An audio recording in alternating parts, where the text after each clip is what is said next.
हम लोगों को डॉक्टर बाबा साहब अम्बेडकर के जन्म जयंती के अवसर पर यह प्रतिज्ञा करना चाहिए कि डॉक्टर बाबा साहब अम्बेडकर ने जो हम नौजवानों से ये कहा कि मेरे नाम की जय जयकार करने के बजाय मेरे अधूरे काम को पूरा करने के लिए अपनी जान की बाजी लगा दो। आखिर डॉक्टर बाबा साहब अम्बेडकर ऐसा क्यों कह रहे हैं?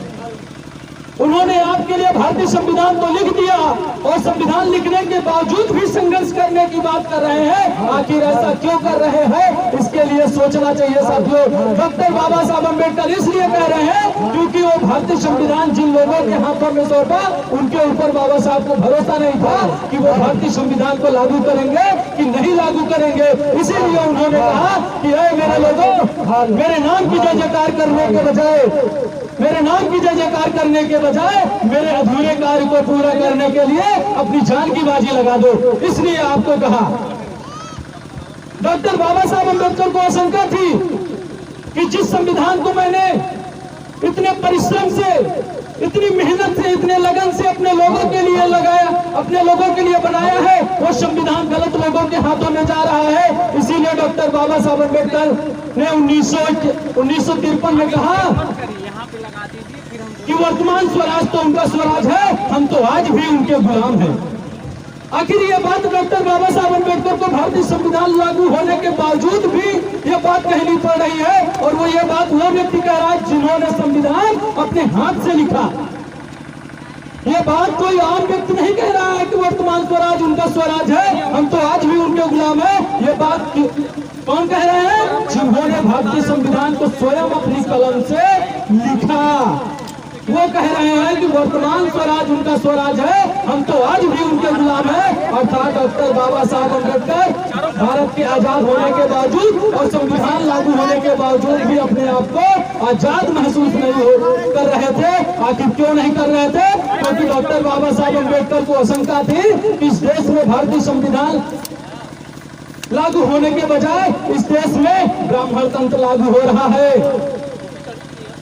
क्योंकि भारत का प्रथम प्रधानमंत्री जवाहरलाल नेहरू भारतीय संविधान पे अमल करने के बजाय, लागू करने के बजाय, बल्कि खत्म करने पे वो ज्यादा अमल कर रहा था कि जिस संविधान को डॉक्टर अम्बेडकर ने बनाया है उसको खत्म कैसे किया जाए, इसका षड्यंत्र भी वो कर रहे थे।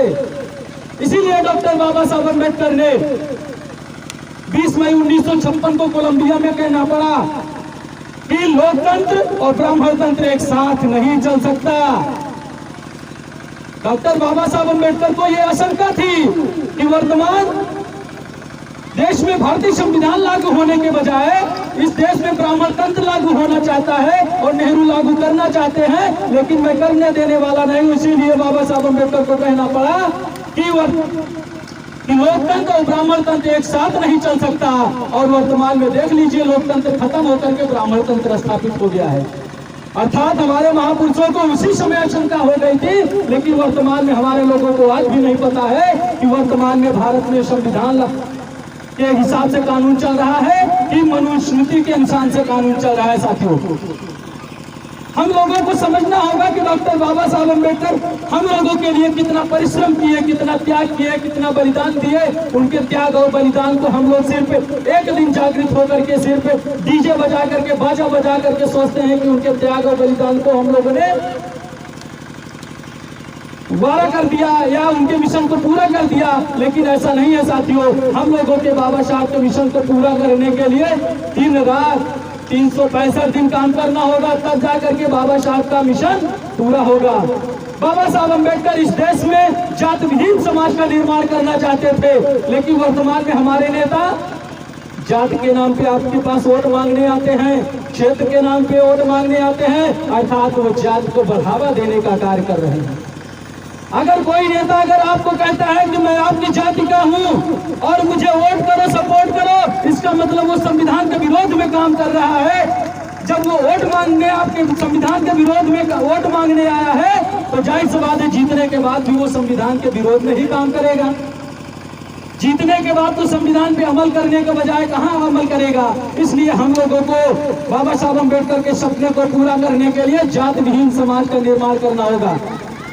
साथियों, जातियां जानवरों में होती है, इंसानों में नहीं होती है। हम लोगों को सोचना चाहिए, हम जिस जाति पे गर्व करते हैं, वो जातियां किसने बनाई? कभी सोचने के लिए हम लोगों को मजबूर होना होगा कि जातियां किसने बनाई। अगर हम लोग सोचते हैं कि जातियां भगवान ने बनाई, तो मैं सवाल करता हूं कि अगर जातियां भगवान ने बनाई तो चलो ठीक है, कुछ पल के लिए मान भी लेते हैं। तो मैं सवाल करता हूं कि भगवान को मानने वाले सिर्फ भारत में नहीं है बल्कि पूरे दुनिया में है। भगवान को मानने वाले सिर्फ भारत में नहीं है बल्कि पूरे दुनिया में है, अमेरिका में है, जापान में है, हर जगह पे लोग मानते हैं। लेकिन वहां पे जाति क्यों नहीं है? वहां पे पासी, चमार, कोल, धैकार, गड़िया, काशी, कुंभी, तेली, तमोली वहां पे नहीं है। फिर सवाल पैदा होता है कि अगर जातियां भगवान ने नहीं बनाई तो जातियां किसने बनाई?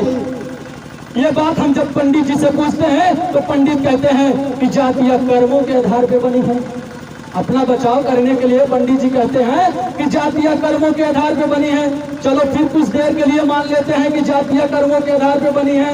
तो अगर जातियां कर्मों के आधार पे बनी है तो मेरे दादा पुरखा गलत कार्य करते थे, गलत कर्म करते थे, इसलिए हम नीच जाति में पैदा हुए, इसलिए मैं नीच हूँ। चलो ठीक है, लेकिन वर्तमान में संविधान की वजह से मैं पंडित गया, मैं डॉक्टर बन गया, वकील बन गया, इंजीनियर बन गया, तो मेरे नाम के पीछे वो कलंक क्यों लग जाता है? तो इसका मतलब है साथियों कि जातियां कर्म के आधार पर भी नहीं बनाई गई हैं। तो सवाल पैदा होता है साथियों कि जब जातियां भगवान ने भी नहीं बनाई और जातियां कर्म के आधार पर भी नहीं बनी तो जातियां बनी कैसे? तो साथियों इसका सीधा सीधा उत्तर होता है कि जातियां ना भगवान ने बनाई है, ना कर्म के आधार पर बनी है, बल्कि जातियां ब्राह्मणों ने बनाई है। तो साथियों जातियां ब्राह्मणों ने कब बनाई और कैसे बनाई, इसके बारे में भी इतिहास है। कैसे है साथियों? हमारे लोग सोचते हैं कि जातियां बहुत प्राचीन है, बहुत प्राचीन है, लेकिन ऐसा नहीं है साथियों। जातियों का निर्माण अंतिम मौर्य शासक पुष्यमित्र शुंग की हत्या के बाद निर्माण किया गया। आपने सिंधु घाटी सभ्यता का इतिहास पढ़ा होगा, मौर्य सभ्यता के बारे में पढ़ा होगा, लेकिन कहीं पर भी मौर्य सभ्यता के समय में या सिंधु घाटी सभ्यता के समय में कहीं पर भी जाति का उल्लेख नहीं मिलता।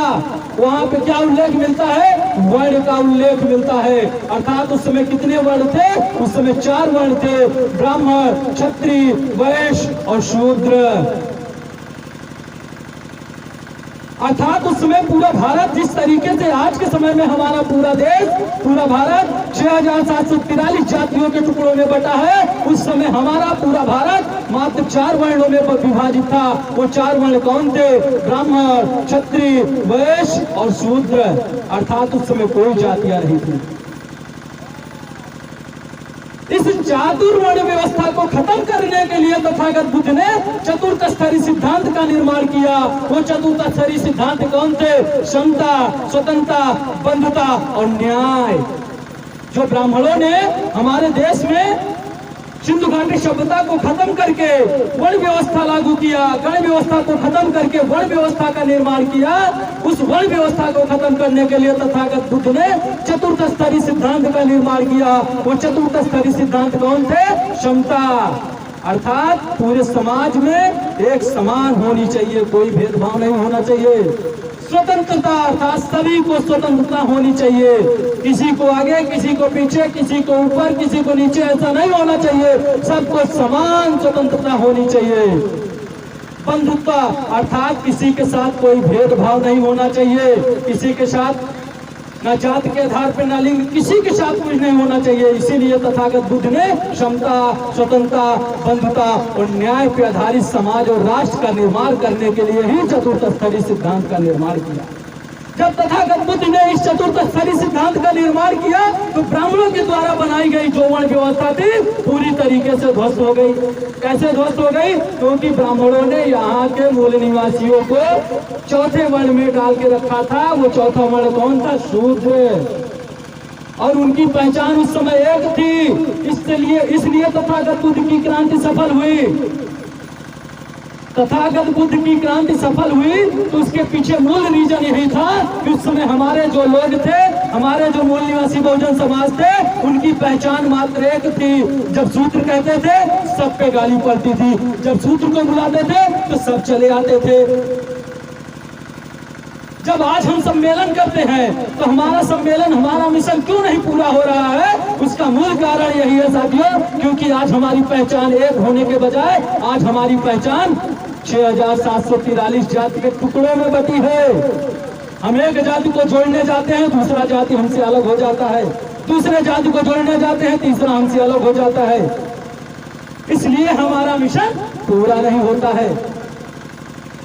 तो जब बुद्ध की क्रांति सफल हुई और चतुर्वर्ण व्यवस्था पूरे तरीके से ध्वस्त हो गया, तो ब्राह्मणों को लगा कि इस बुद्ध के क्रांति को विफल करना चाहिए, और विफल करने के लिए उन्होंने मौर्य वंश साम्राज्य में घुसपैठ करवाया, और घुसपैठ करवा के अंतिम मौर्य राजा बृहदत्त मौर्य की हत्या करवाया, और हत्या करवा करके उन्होंने अपने शासक पुष्यमित्र शुंग को राजा बनाया। राजा बनाने के पश्चात पुष्यमित्र शुंग ने पूरे भारत में पढ़े लिखे ब्राह्मणों की एक सभा बुलाई, और सभा बुलाने के पश्चात सारे ब्राह्मणों के सामने एक सवाल पैदा किया, और सवाल पूछा कि आखिर सम्राट अशोक महान कैसे हुए और गौतम बुद्ध का आंदोलन सफल कैसे हुआ। ये सारे पढ़े लिखे ब्राह्मणों के सामने ये दो सवाल पैदा किया पुष्यमित्र शुंग ने, और कहा कि सम्राट अशोक महान कैसे हुए और तथागत बुद्ध की क्रांति सफल कैसे हुई। सारे ब्राह्मणों ने विचार किया। विचार करने के बाद निष्कर्ष निकला कि तथागत बुद्ध की क्रांति इसलिए सफल हुई क्योंकि यहाँ के लोगों की पहचान एक थी, और उन्होंने अपने लोगों को बुलाया, शूद्र कहा, सारे चले आए, इसलिए उनकी पहचान एक होने की वजह से उनका आंदोलन सफल हुआ। दूसरा सवाल किया कि सम्राट अशोक किस लिए महान हुआ, तो सारे ब्राह्मणों ने विचार किया, चिंतन करने के बाद जवाब मिला कि सम्राट अशोक इसलिए महान हुए क्योंकि उन्होंने अपने महापुरुषों के वचनों को लिपिबद्ध किया, और लिपिबद्ध करने के पश्चात पूरे भारत में प्रचार प्रसार करवाया।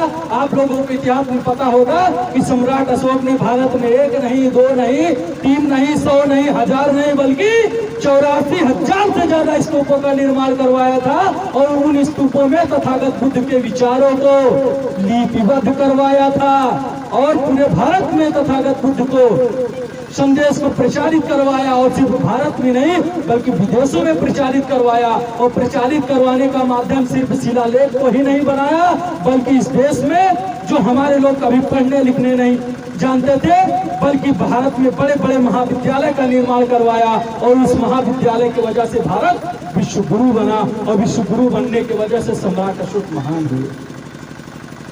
तो ब्राह्मणों को लगा कि दोबारा इनको कैसे गुलाम बनाया जाए, और ऐसी कैसी नीति बनाया जाए कि भविष्य में कभी इनकी क्रांति सफल न हो और ये कभी भी आजाद न हो सके।